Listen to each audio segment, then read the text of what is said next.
Hi guys, if you remember in the previous video we have talked about this climbing stairs problem and we have solved it with recursion and memoization technique. And I have promised you that in the second part I will talk about how we can solve it with dynamic programming. And let's start with description once again. We will quickly go through it. And the problem, as I have mentioned also in the first video, is that you are climbing a staircase and it takes n steps to reach the top. And every time, at every step, either we can go one step or two steps. So how we can solve it with dynamic programming? So as you know, in recursions, we usually try to call the same method again and again with some conditions. And if we talk about this specific problem, we were trying to call the recursive method with +1 step or +2 steps, because there are two possibilities. Either we can go one step above or two steps above. So how we can solve it with dynamic programming, I will show it to you. So let's draw one staircase where we will have 10 steps, 2, 3, 4, 5, 6, 7, 8, 9, and this one 10. So we have 10 steps, right? And we are here at this point. We are on ground level. So we said that we can either go one step up or two steps up. So that means that we can either land on here when we start or here. So the question is now is, in how many ways we can land on here and here? So we can land on here with one way, because we can come from ground level, and also here also with one way, right? So let's say we are already on this level. We can either go one step up or two step up. So that means that we can land on here. So there will be one more possibility that we can land there, or we can go here. So we have not been on this step yet, so that's why it is just +1, because it was 0 before. And let's say we are on this level and we can go either one step up, that means here, or two steps up, that means here. If we can go to this level, it will be +1, it will be 2, and if we go here, it will be +1. So it continues like this.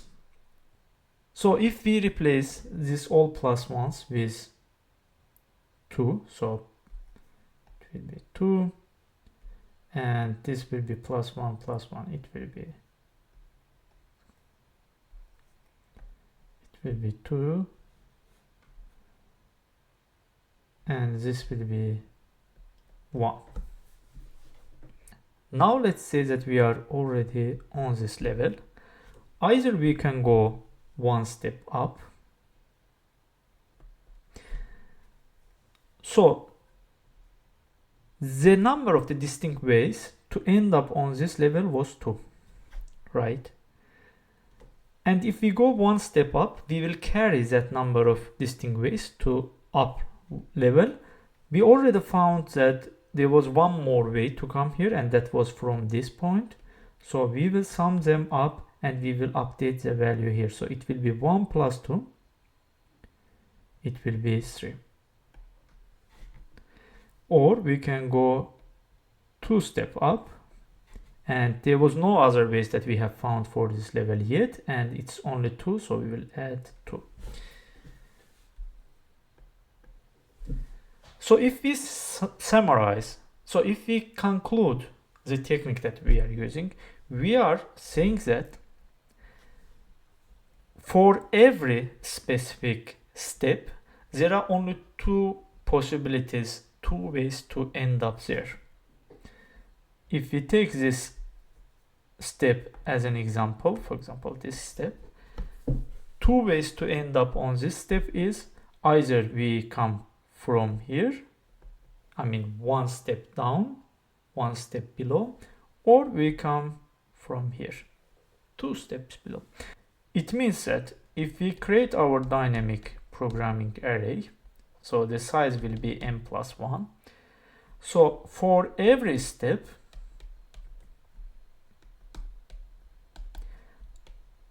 the distinct ways will be one step below plus the number of distinct ways that we already have at two steps below. That's it. With that way, they will be cumulative, and then we will have the value for top step. We can try to go until the top for this case. I will remove the other thing. So now we have clean staircase, so we can start from scratch. So with dynamic programming, usually you set initial values, and dp0 will be 1. So this dp01 is just the initial value. That means that the way to start to climb the staircase is only one way. Okay, dp1 will be 1 because there is only one way to end up here. And from here onward, and let's say that dp0 is here, and from here onward, every time we will sum up two previous steps distinct values. 1 plus 1, 2, perfect. And for this level, 2 plus 1, 3, and here 3 plus 2, 5, and here 5, 3, 8, and 8, 5, 13, 13, 8, 21, 21, 13, 34, 34, 21, 55, and 55, 34, 89. So there are 89 distinct ways to end up on the top step. Perfect, that was it, and now we will jump to the coding part.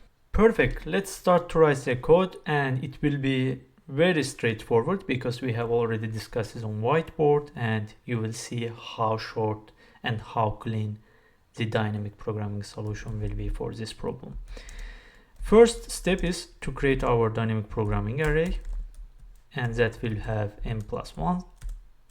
And then we said that with dynamic programming, usually you write initial values manually, because that's how we will populate the other values in dynamic programming. So it is from bottom to top.